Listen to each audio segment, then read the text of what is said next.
Привет, ребята, у нас в доме живет кот Лоскуток. Он стесняется рисовать своих рисунков. Пока он ушел, быстренько вам сниму.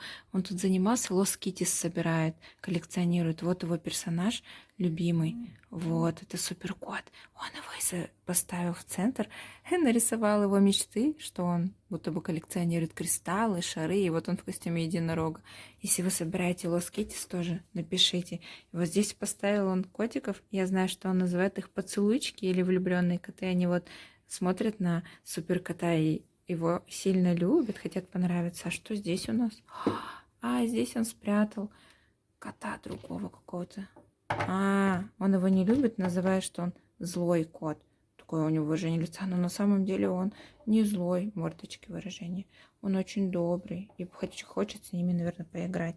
Почему его в сторону поставили? Жалко. Если вы коллекционируете тоже Лос Китис, пишите комментарии. И следующее видео попробуем снять с лоскутком, уговорить его. Котенка Лоскутка. Ну или показать коллекцию.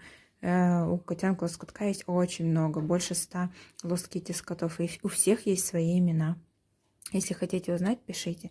Еще хотели сделать ему сюрприз, пока он не видит. Поточить ему карандаши. Подержи. Тут я попрошу помощника подержать. Я покажу вам точилку очень хорошую.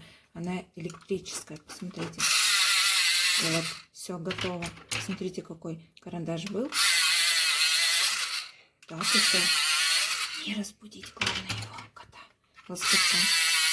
Он очень стесняется. Он хорошо рисует. Он такой умный. Любит сочинять сказки, но очень стесняется.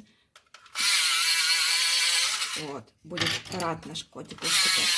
Посмотрите, как здорово затачивает. Очень хорошая точилка. Если у вас такой нет, то рекомендуем завести. Ребята, подписывайтесь, ставьте лайк. И следующее видео пишите, про что бы хотели увидеть. Сняли, чтобы мы вам про котиков в молоке, если вы их собираете, Лос Китис, или про Лоскутка рассказать поподробнее. Может, какую-то сказку из его книги прочитать. Пишите.